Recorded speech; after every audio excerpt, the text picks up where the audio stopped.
alguns anos. Então a gente vai estar falando de um assunto hoje de muita familiaridade e particularidade minha. Um assunto que eu gosto muito, de trauma de tórax, emergência respiratória, terapia intensiva, cuidados ao paciente crítico.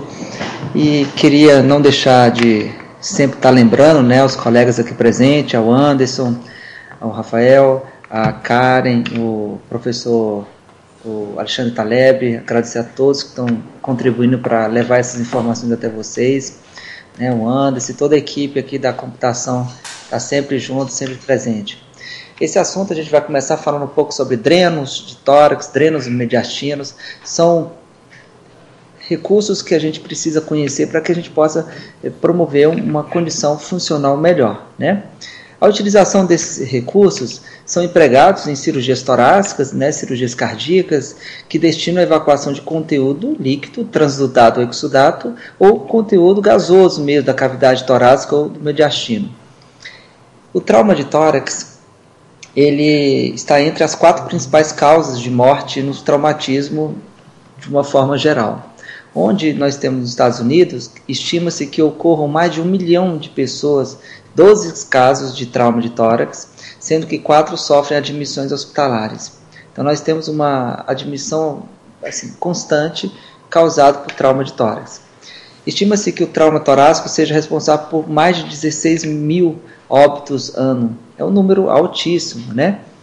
As causas mais comuns de óbito imediato no local do trauma está diretamente relacionada a trauma de tórax propriamente dito. Também as lesões cardíacas e ruptura da aorta. As causas mais comuns entre 30 minutos e 3 horas são os tamponamentos cardíacos, broncoaspirações, ou obstrução de vias aéreas e hemorragias incontroláveis. São causas muito comuns no pré-hospitalar que a gente evidencia isso. Algumas revisões rápidas sobre as vias aéreas, sobre as questões da pleura visceral, pleura parietal. Nós temos 2 folhetos: visceral, que adere aos tecidos conjuntivos, né, os tecidos pulmonares, e a pleura parietal, que adere à estrutura da parede torácica.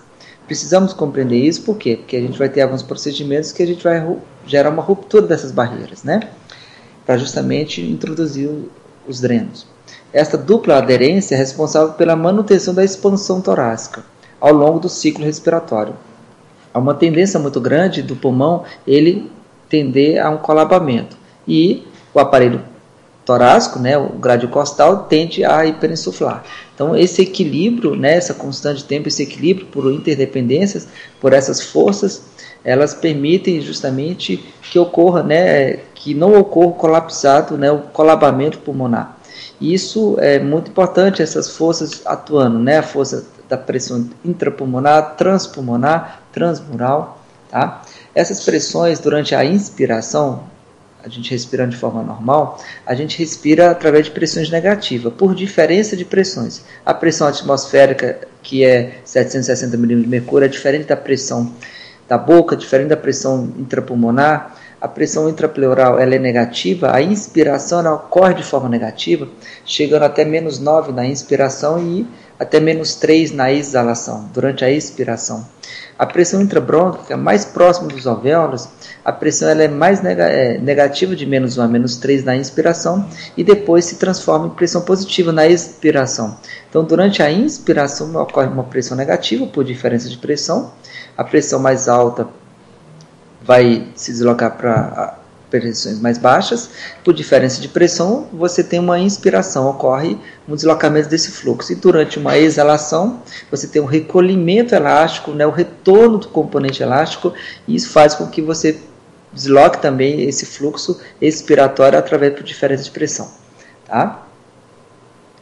Aqui nós temos algumas fisiopatologias, algumas patologias que é muito comum, que estão diretamente relacionadas a trauma de tórax, tá bem? O pneumotórax, o que é? É uma coleção de ar no espaço pleural, pode ser aberto, fechado ou hipertensivo. No último caso, é necessária uma intervenção de emergência, tá? Vocês vão ver, visualizar bem como é que isso vai acontecer.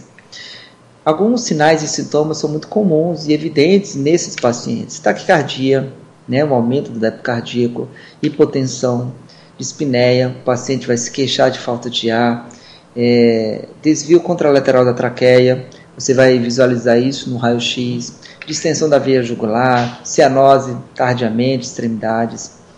Aqui nós temos algumas diferenças entre trauma de tórax penetrantes e fechados. Os traumas de tórax penetrante por arma de fogo, por arma branca, né, você tem uma força distribuída por uma pequena área de superfície do tórax, como projéteis de arma de fogo ou arma branca, e objetos pontiagudos. Qualquer estrutura do tórax pode ser lesionada, além de comprometer a mecânica ventilatória.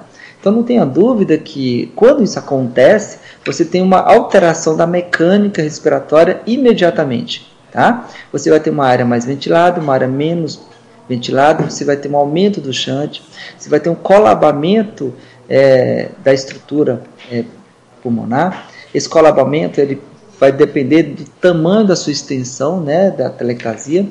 Você tem aqui o tórax, um trauma de tórax fechado, força distribuída por uma superfície maior, transmitindo sua energia para uma ou mais estrutura torácica. Pulmões, arcos costais, coração, aorta, envolve movimentos de aceleração e desaceleração brusca e choque contra objetos contusos. Isso é muito comum quando você tem um trauma de fronto a um objeto que atinge uma área de superfície maior, tá bem? Esse é um trauma de tórax fechado, ok? Muito comum no volante de um carro, né? A fisiopatologia ainda. Aqui eu tenho, olha, uma ruptura, ferida, né? Entrada de ar, aqui, ó, eu tenho uma perfuração aqui na pleura parietal. Aqui de branco está a presença de ar. Aqui eu tenho um pulmão colapsado. Olha o tamanhozinho do pulmão, como é que ficou pequenininho. Olha o pulmão esquerdo, como está normal. Eu tenho um silueto, seio costofrênico, tá? Silhueta cardíaca direitinho. E olha como é que fica o pulmãozinho pequenininho, quando você tem aqui uma perfuração da pleura parietal.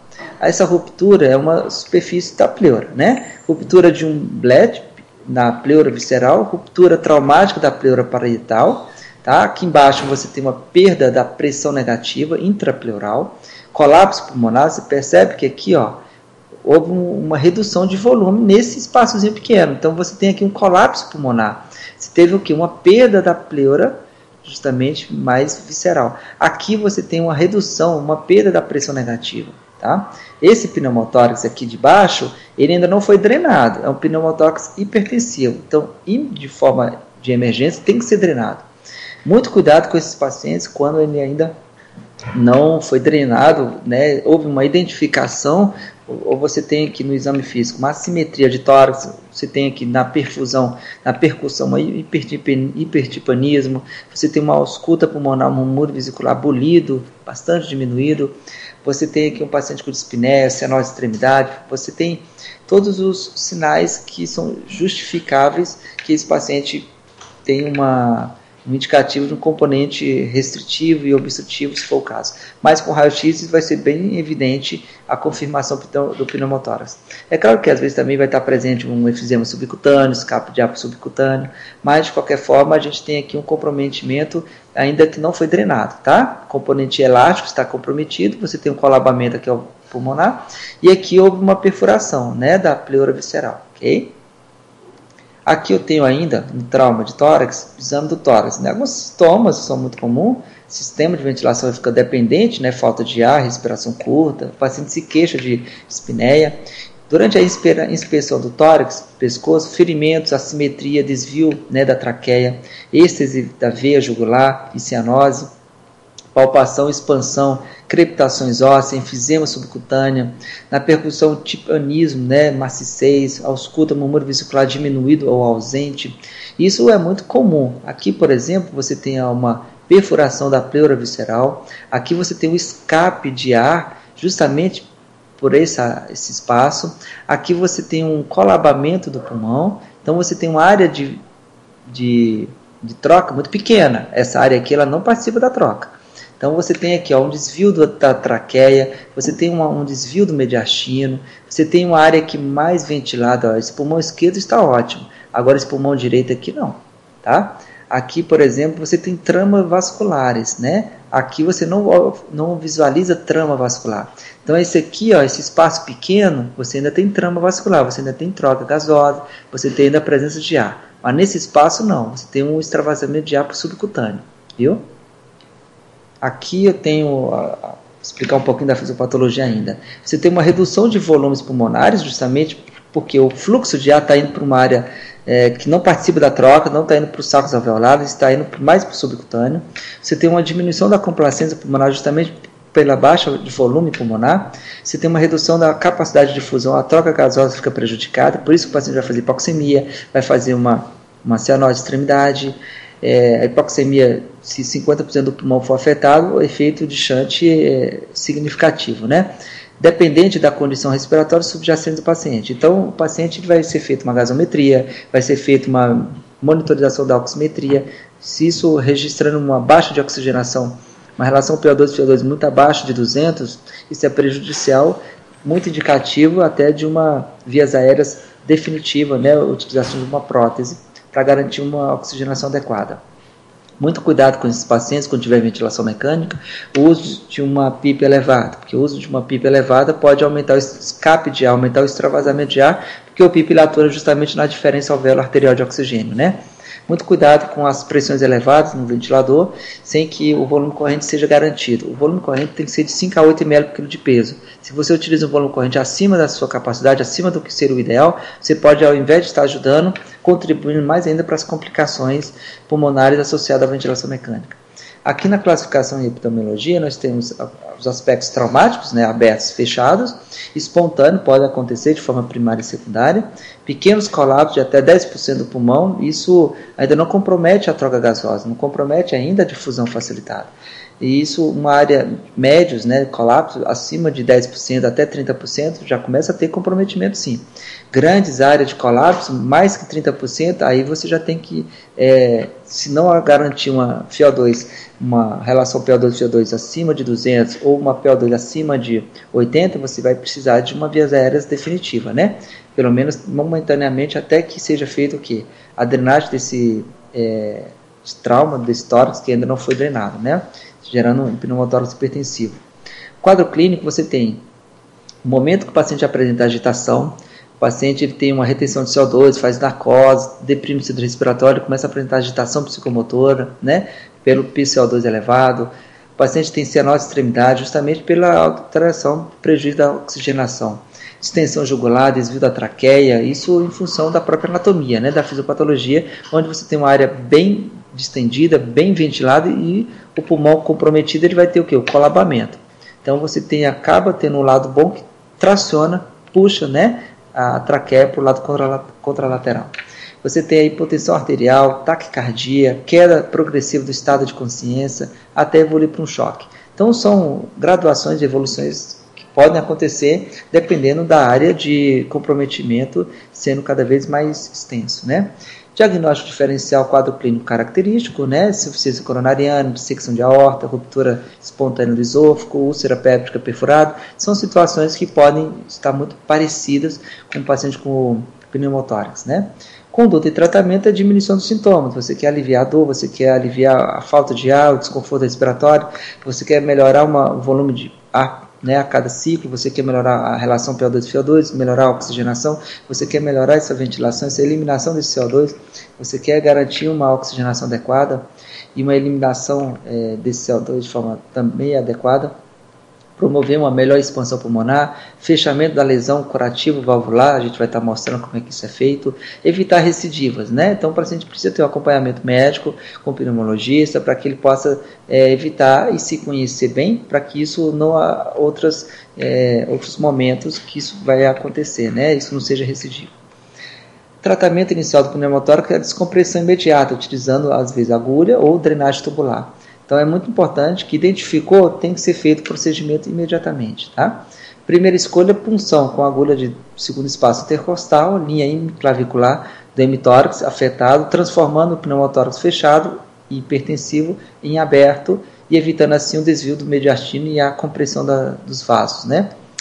Então nós temos aqui na localização da punção do adulto, no segundo espaço intercostal, na linha hemiclavicular, um abocate número 14 seria o ideal, e criança também no segundo espaço intercostal na linha hemiclavicular, abocate número 22. Conexão, né, em equipo e soro, então isso pode ser o primeiro momento, tá? Localização para drenagem de tórax tubular, quinto espaço intercostal na linha média axilar, introdução do tubo e conexão no frasco com selo d'água. Okay? O tamanho ele é variado e a escolha depende do tipo de drenagem a ser realizado. Drenos de 12 a 16 para drenagem de pneumotórax e drenagem líquido requer diâmetro de 28 a 40 o diâmetro do tubo. Até o tipo de tubo, isso vai depender da sua indicação. Às vezes é apenas drenagem de ar, às vezes você tem um hemotórax, drenagem de líquido, você vai utilizar os túbulos de acordo com a sua indicação. Materiais e equipamentos, luvas estéreis, campos cirúrgicos, aventais e máscara de gorro, é um procedimento invasivo feito pelo cirurgião torácico, feito pelo cirurgião geral, feito pelo médico que tenha essa formação, né? Lidocaína, né, 1%, sem vasoconstrictor, seringa de 3 ml, seringa de 10 ml, agulha 40 por 12 e agulha 30 por 7 também. É um sistema de drenagem torácica precisa, incluindo frasco de 1 ou 2 litros para acúmulo do material drenado, com extensão para conexão ao dreno ao ser submerso em selo d'água e outra coluna com uma entrada de ar. Então eu preciso conhecer o procedimento para me saber que tipo de material está sendo solicitado. Tá? Como realizar a troca do selo d'água? Lavar as mãos, pinçar a extensão do dreno, vou estar mostrando para vocês. Retirar a água do frasco, cuidado para não contaminar a ponta de extensão do dreno. Colocar 15 ml de solução estéril, solução fisiológica ou água destilada. Fechar o frasco, despinçar a extensão do dreno. Identificar o frasco, quantidade de água dada e hora e nome do paciente. Conduta e tratamento, você tem a conduta expectante, né? Pneumotórax pequeno, se for 1,5% do ar intrapleural e absorvido diariamente. Então, quando o pneumotórax é pequeno, isso de maneira espontaneamente, isso ocorre processo de absorção diária, né? Sedar, né, em função da tosse, persistência, se tiver realmente muito incômodo, gerando desconforto respiratório significativo, você tem que tomar algumas providências.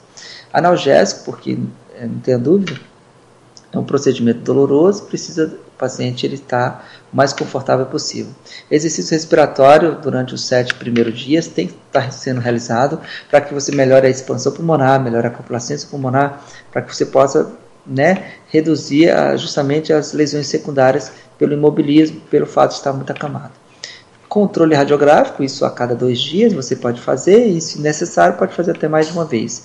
Às vezes o paciente tem um colabamento significativo, importante, você logo em seguida faz exercício respiratório, melhora a expansão, melhora o volume, capacidade e em seguida é importante fazer um raio-x para confirmar a ausculta que está evidente, um muro vesicular presente, melhorar, o raio-x vai evidenciar a simetria, o quanto que realmente melhorou em relação à complacência, em relação à capacidade pulmonar, então isso é muito importante. A toracocentese também, em alguns casos, ela é realizada, a aspiração do ar da cavidade pleural, feito pelo cirurgião torácico, pelo cirurgião geral, pelo médico, né, responsável pelo paciente. Pneumotórax hipertensivo deve ser drenado sempre a partir do momento que foi identificado ou através da sua suspeita. Conduta e tratamento. Drenagem pleural, tratamento padrão é justamente no segundo espaço intercostal, na linha hemiclavicular ou no quarto espaço intercostal. Linha axilar anterior, dreno com selo d'água, aspiração da pleura contínua, né, isso é importante, manter por 24 horas após a expansão completa do pulmão e fechamento das fístulas. Então, depois de 24 a 48 horas, vai ser feito um novo raio-x, vai ser confirmado o quanto de débito que está acontecendo, isso está sendo registrado, está sendo monitorado, para que realmente, depois que tiver mais de 24 horas sem nenhum débito, aí vai ser discutido em equipe se realmente é necessário retirar esse dreno. Aqui eu tenho um tórax aberto, né, um trauma, e aqui por arma branca, né, aqui por arma branca e por arma de fogo, projétil, né, de arma de fogo, percebe que tem projétil tem entrada e saída, tá? Pneumotórax aberto, ferida torácica que promove uma solução de continuidade entre o ar atmosférico e a cavidade pleural. Quando a abertura desse ferimento é maior ou igual a 2/3 do diâmetro da traqueia, o ar passará pela ferida e não pela via aérea, causando assim uma insuficiência respiratória. A oclusão da ferida utilizando curativo valvulado, isso é muito importante, vocês têm que aprender como é que é feito esse curativo valvulado de 3 pontos, ou seja, curativo quadrangular, fixado com esparadrapo com 3 lados, deixando um lado livre para a saída de ar, acumulado na cavidade pleural. Então é mais ou menos assim, ó, se usa o esparadrapo, né, ele é quadrangular, mas se deixa um lado livre. Se deixa um lado livre, tratamento é imediato, temporário, poderá ser a oclusão da ferida utilizando esse curativo valvulado, ou seja, o curativo quadrangular. fixado com esparadrapo em 3 lados, tá? Deixando um lado livre para a saída de ar, acumulado na cavidade pleural, ok? Ainda no tratamento, se for optado pela oclusão total do ferimento, deve ser realizado a drenagem pleural, para evitar a ocorrência de pneumotórax hipertensivo. Então tem que ter escape, tem que ter uma saída. Então se for optado em fazer um fechamento total, então você precisa, naquele momento, já estar com dreno, para que o escape de ar ele vá para a direção do dreno, do selo d'água. Essa drenagem poderá ser somente utilizada a punção por agulha, porém também é temporária, tá? O hemotórax agora já tem presença de sangue no espaço pleural. Isso é muito importante. A gente tem que diferenciar quando é presença de ar e quando é presença de sangue. Hemopneumotórax, você pode ter tanto um paciente com pneumotórax, com extravasamento de ar, você também pode ter, associado ao trauma, um processo hemorrágico também. Você pode ter uma quantidade de sangue na cavidade. O ar e sangue no espaço pleural. Bem, aqui, ó, evidente, ó, o desvio da traqueia para o lado contralateral. Esse lado aqui evidencia a presença de sangue na pleura, né? Você tem o sangue que fica escorrido. Como esse raio-x ele é feito quando o paciente está deitado, então você aqui observa que você não consegue nem visualizar a área pulmonar. Então você observa aqui o desvio do mediastino, o desvio da traqueia para o lado bom. Você tem um lado bom, o lado que o pulmão direito está bem ventilado. Com certeza vai ter uma assimetria de tórax, vai ter o lado direito expandindo mais do que o lado esquerdo. A ausculta pulmonar que vai estar abolida, provavelmente. Esse paciente vai estar com presença de falta de ar, com sinais típicos, né, de desconforto respiratório, queixando de falta de ar. Então é um paciente que tem a confirmação tanto radiológica quanto através do exame físico, né? O hemotórax, 90% dos casos o tratamento é eficiente apenas com a drenagem. 10% é necessário intervenção cirúrgica, toractomia ou laparotomia exploradora, depende das múltiplas lesões do trauma. O sangue coletado na cavidade pleural tem 4 origens. Pode ser de origem parênquima pulmonar, 90% dos casos. Vasos sistêmicos, né, intercostais, mamários, pode ter ruptura desses vasos. Lesões de mediastino, coração, vaso de base. Ferimento tóraco-abdominal. Então, a origem pode ser variável, né, a sua causa. O hemotórax, a classificação, se for um processo de sangramento de 300 a 350 ml de sangue, deve ser drenado. Isso é pequeno, né, um hemotórax pequeno, considerado até 350 ml de sangue quando é drenado. E um processo de hemotórax com médio quantidade chegaria até 1.500 ml de sangue drenado. E grande quantidade quando é acima de 1.500 ml. Então a gente tem que mensurar isso, né, isso ser registrado no prontuário para que você tenha um controle da quantidade, né, do conteúdo que está sendo drenado. Indicação ainda da drenagem de tórax, né, ela está indicado quando a perda da pressão negativa, né, no espaço intratorácico, como falamos no começo. Nestes casos ocorre perda da função pulmonar, a troca gasosa fica prejudicada, você tem uma área de colabamento pulmonar, uma redução de volume pulmonar, o paciente vai apresentar cianose, extremidade, uma relação PO2 abaixo de 200, e ele evolui para uma injúria pulmonar, uma insuficiência respiratória aguda, do tipo 1 e também do tipo 2. A extensão da coleção e da capacidade, de acordo, né, com a gravidade, né, do quadro pulmonar prévio do paciente. Então aqui eu tenho trauma torácico anterior frontal. Estava dirigindo, o cinto aqui é só de 2 pontas, houve um trauma onde, torácico, muito comum, né? Não vamos aqui entrar no mérito do trauma de coluna, né, cervical, é mais para você avaliar, olha só, a área de contato é uma área muito grande de impacto, tá? O processo aqui de desaceleração e aceleração muito intenso. Então aqui é mais um trauma fechado, muito cuidado com isso, ok? Aqui eu tenho outros exemplos, né, de trauma de tórax, aqui marca de cinto do trauma também, numa área maior de extensão. Aqui o sinal de enfisema subcutâneo, né, houve uma perfuração por arma branca, dependendo da situação. Aqui uma perfuração por arma branca também. Então você tem uma presença de sangue significativo, né, um hemotórax. Aqui você tem alguns exemplos de uso: derrames pleurais, empiema, hemotórax, pneumotórax, pericárdio, cirurgias cardíacas, é muito utilizado esses drenos e tórax. Aqui nessa drenagem no hemotórax aqui direito, você tem aqui a entrada pelo quinto espaço intercostal na linha aqui, linha média axilar, Tá vendo? Que linha anterior, que linha média axilar. Inspeção digital para descartar qualquer possibilidade de hérnia ou ruptura diafragmática. Então, o médico cirurgião ele faz uma inspeção, né, com a polpa digital para avaliar a sua localização, para fixação do dreno. Introdução do tubo e conexão do frasco com o selo d'água.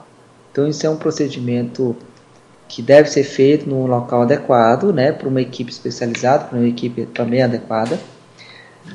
Quando é feito um transporte aeromédico, quando o paciente ele tem pneumotórax, temos que ter alguns cuidados também. O pneumotórax ele pode se tornar hipertensivo, né, se o paciente for transportado sem drenagem. O ar contido na cavidade intrapleural se expande devido à diferença atmosférica. Então, enquanto não for drenado, você tem um aumento desse escape de ar. Então, você vai ter um aumento ainda mais do desvio do mediastino, do desvio da traqueia, você vai ter um aumento do colabamento pela redução de volume pulmonar, você vai ter um desconforto significativo, risco de cianose, extremidade maior, componente de distúrbio de oxigênio mais significativo. Paciente com suspeita de pneumotórax não deve ser transportado sem antes ser realizada a drenagem, né, com selo d'água ou dreno unidirecional, tá bem? Então, o paciente, quando for fazer um transporte aeromédico, tem que já estar drenado. Aqui é um modelo de um dreno, onde eu tenho aqui o frasco coletor, isso aqui é o frasco coletor. Eu tenho aqui a etiqueta volumétrica, número 2 aqui é a etiqueta volumétrica. Aqui no 3 é a tampa, né? O 3 é a tampa. O 4 é a alça de transporte. O 5 aqui, ó, é o tubo de drenagem. O 6 é o conector. Aqui é o conector, né, do cônico. O 7, tubo selo d'água. Aqui o 7, você tem esse tubo que ele vai estar dentro do selo d'água. O 8, a presilha. Aqui uma presilha que você fecha quando você for fazer a troca desse conteúdo, desse líquido. Quando você precisa fechar essa presilha. Se caso o paciente for realizar um transporte, também você fecha. Quando estiver utilizando, depois você abre novamente. Muito cuidado com o posicionamento desses drenos. Não devem estar acima da cintura pélvica durante o transporte. Muito cuidado para que não haja o retorno desse conteúdo para sua origem. Você tem aqui, ó, o número 9. É justamente a área que você respira, né? O respiro de saída dos gases. Então, você precisa estar com essa área aberta. Ok? Aqui eu tenho o paciente está deitado, o selo d'água está abaixo do nível, conforme tem que ser realmente dessa forma. Aqui é um sistema de aspiração contínua, tá? Esse sistema de aspiração contínua com câmara de transmissão de pressão negativa é regulável por sifonagem através de coluna d'água, submersa para aspiração moderada do sistema de drenagem pleural ou mediastinal. Isso é muito importante para o paciente com fístula, tá? A gente tem que saber como montar esse sistema de drenagem contínua. Aqui nós temos tamanhos diferentes de dreno, de 1 litro, de 2 litros, tá? Ok? Precisamos até saber qual tipo de sistema que vamos estar indicando para aquele procedimento. Aqui nós temos tipo de drenos também, né? Drenos torácicos multiperfurados, plástico macio, filamentos radiopacos por toda a extensão, ponta arredondada atraumática, tá vendo? Pontas arredondadas, orifícios laterais para facilitar, para ter uma melhor drenagem, extremidade chanfrada distal. Isso tudo é importante a gente conhecer, né? São outros materiais, dreno tipo pictal. Aqui eu tenho a válvula de Heimlich. Aqui eu tenho alguns cuidados que eu preciso, né? Angulação excessiva, torção do dreno, muito cuidado, pinçamento, clampeamento prolongado. Isso também tem que se ter muito cuidado, né? Orientar muito bem para toda a equipe, saber manusear esses pacientes com drenagem de tórax. Então você tem aqui para pacientes com pneumotórax, você tem presença de ar na cavidade superior, o dreno vai estar na cavidade superior, presença de líquido mais em regiões de base, na cavidade inferior. Podem ser alocados anterior ou posteriormente, porém, sempre na parte superior das costelas inferiores, ok? Aqui eu tenho aqui a presença de ar, aqui a drenagem é mais superior, e aqui a drenagem líquido, tá, no quinto espaço intercostal e hemiclavicular. Então aqui é mais para a presença de líquido, drenagem de líquido, e aqui mais presença de ar na região superior. Aqui eu tenho um paciente em posição de Fowler, é muito importante, drenagem de líquido. Você vê que está mais superior, tubo e tórax, espaço pleural, ok? Saída de líquido, então o dreno sempre tem que estar o selo d'água abaixo do nível da cintura, né? Isso é muito importante. Aqui o uso da agulha para permitir também um escape desse ar. Aqui eu visualizo no pulmão esquerdo, olha só como é que ele tem a área de escape de ar está muito extensa, a área de troca é bem pequenininha. Você percebe que você já tem um desvio da traqueia contralateral. Esse pulmão aqui ele está com um desvio também do mediastino. Aqui você visualiza até a coluna vertebral completa. Então essa área aqui é uma área que não tem, né, nenhum trama vascular. Então essa é uma área aqui totalmente colabada. O pulmãozinho aqui é bem pequenininho. Bem? Então aqui ainda visualizando muito bem essa área de pneumotórax hipertensivo, ainda não houve drenagem. Aqui eu visualizo várias fraturas, né, de arcos costais, tá vendo? Isso aqui é tudo fratura. Isso aqui é justamente o escape de ar. O escape de ar subcutâneo. Aqui eu tenho nitidamente, durante um exame físico, um efizema subcutâneo. Então eu vou visualizar que essa área aqui está com muito efizema subcutâneo. Aqui ó, várias fraturas, né, de vários arcos costais. Então, exame para verificação de posicionamento e controle. Então, a gente precisa ter controle radiográfico, de preferência a cada 2 dias, ultrassonografia torácica, se necessário, tomografia de tórax também quando necessário, bem indicado. Também mediastinais, ecocardiograma, bidimensional, com Doppler. Então, dependendo do caso, você vai utilizar alguns recursos também. Aqui o dreno está justamente superior, tá? Eliminação de ar. Aqui também o dreno superior. Tá, justamente para facilitar o escape de ar. Aqui eu tenho ó, pneumotórax, você percebe que aqui eu não visualizo trama vascular nenhum. Então eu tenho uma telectasia aqui completa aqui, né? Então eu tenho aqui ó, o desvio da traqueia contralateral, a traqueia está desviada, a telectasia aqui significativa. Então a área de troca está mais do pulmão esquerdo, ok? Aqui bolhas de pneumotórax espontâneo, então são bolhas de pneumotórax, aqui não tem trama vascular. Ok, aqui ó, o tamanho da bolha, pneumotórax primário, está começando, né? Tem escape de ar, aqui eu não tenho trama vascular, aqui eu ainda tenho, isso aqui tudo ainda é pulmão, tá? Aqui essa área toda é um pneumotórax significativo, aqui eu não tenho trama vascular nenhum, não consigo visualizar, o raio-x não está bom, ainda é um pneumotórax hipertensivo porque não foi drenado. Então ele tem que ser drenado, porque se não for drenado imediatamente, você só vai aumentando o escape de ar, vai aumentando a hipertensão pulmonar e isso vai gerar um risco maior para quando o paciente for drenado, né, as complicações serão maiores se demorar. Quanto maior o tempo, maiores são as complicações. Aqui a presença de ar subcutâneo, né, visivelmente, o enfisema subcutâneo. Aqui já está em um enfisema subcutâneo na região de face, pescoço, tórax. Tá? Aqui eu visualizo bem no raio-x, isso aqui lateral é tudo enfisema subcutâneo, tá? Escape de ar subcutâneo. Bom? Então é um paciente que precisa ser drenado o mais rápido possível. As características ocorrem de 20 a 25% nos casos de trauma de tórax. É uma porcentagem significativa. O tamanho do enfisema não determina o tamanho da lesão, uma vez que pequenas lesões pode ter, dependendo do tempo, um escape de ar prolongado, você vai ter um enfisema subcutâneo significativo. Podem acarretar grandes enfisemas e grandes lesões também. Podem acarretar pequenos enfisemas, isso é muito relativo. Okay? Aqui eu tenho ó, uma ruptura da pleura visceral, então essa parte preta aqui na foto é o enfisema. Você tem um pulmãozinho menorzinho, com desvio contralateral. Aqui eu já vou estar necessitando de oxigenoterapia. Tá? Foi demonstrado que a inalação de concentração elevada de oxigênio aumenta a taxa de reabsorção do pneumotórax. Isso é muito bom, porque isso faz com que, se nós temos uma taxa de absorção de 1,25% ao dia, quando você instala o oxigênio extra, oxigenoterapia, o paciente, se você utiliza 100% de oxigênio, você consegue ter um aumento dessa absorção desse volume de ar. Então, isso é muito importante. Por esta razão, a recomendação é terapêutico com oxigênio com níveis de FiO2 de 100%. Isso faz com que o enfisema seja mais rápido absorvido. Aqui eu tenho, durante a respiração paradoxal, o tórax instável. Né? Giram em torno de 1 a 1,4% dos traumas de tórax, esse tórax instável, onde você tem fratura de arcos costais, provocado por fratura de múltiplas costelas. Aqui durante a respiração paradoxal, o tórax instável.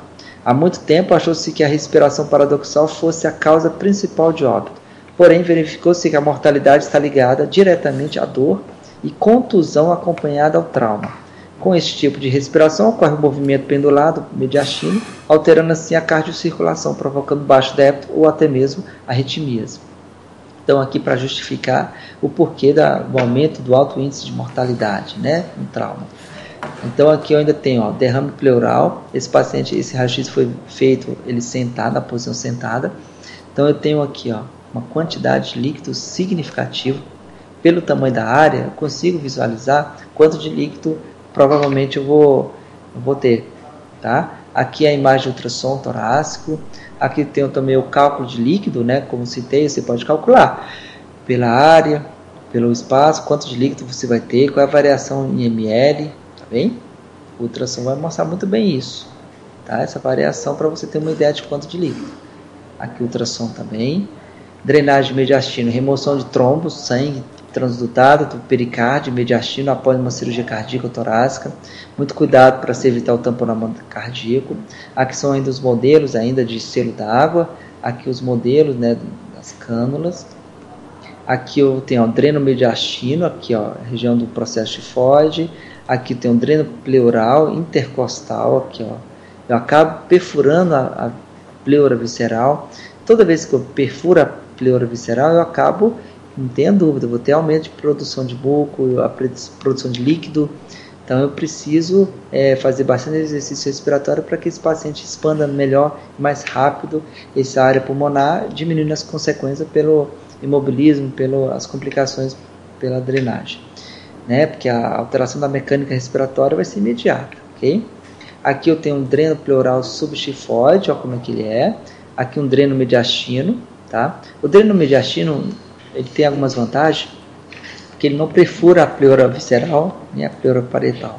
Então é muito bom, as repercussões hemodinâmicas, as complicações respiratórias são menores, tá bem?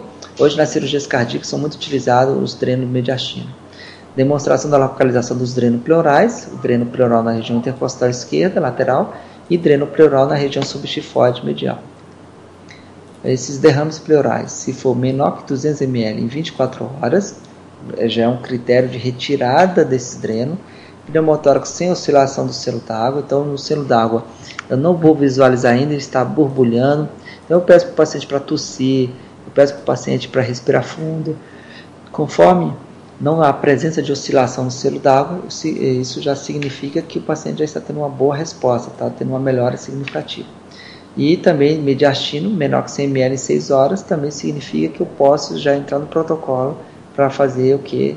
Depois do raio-x, a retirada de dreno. Tá? Isso é feito pelo médico, junto com a equipe. Bom?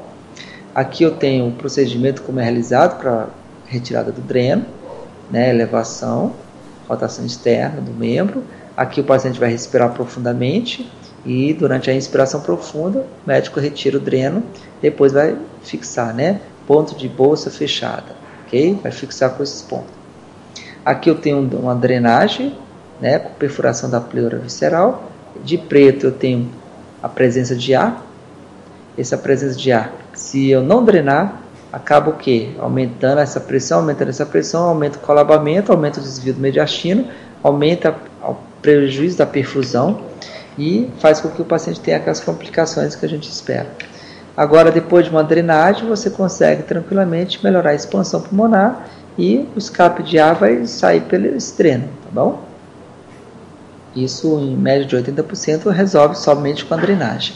Aqui a alça de suporte, você tem aqui a alça de verde de suporte, está fixado direitinho. Aqui o paciente ele pode se locomover, ele pode deambular, você fecha o dreno, anda um pouquinho com o paciente, ele pode ir até o banheiro, faz a necessidade, volta, depois você abre novamente. Sempre é importante o selo d'água estar abaixo da cintura, tá? Para não ter nenhum risco de complicações. Aqui, ó, bem fixado, direitinho o aspecto do sistema após sua aplicação em pacientes com pneumotórax espontâneo, tratado em ambulatório, ok? aqui eu tenho algo. Em relação à fisioterapia intensiva, é importante a gente realizar a higiene brônquica sempre que necessário, tosse assistida, aceleração do fluxo respiratório.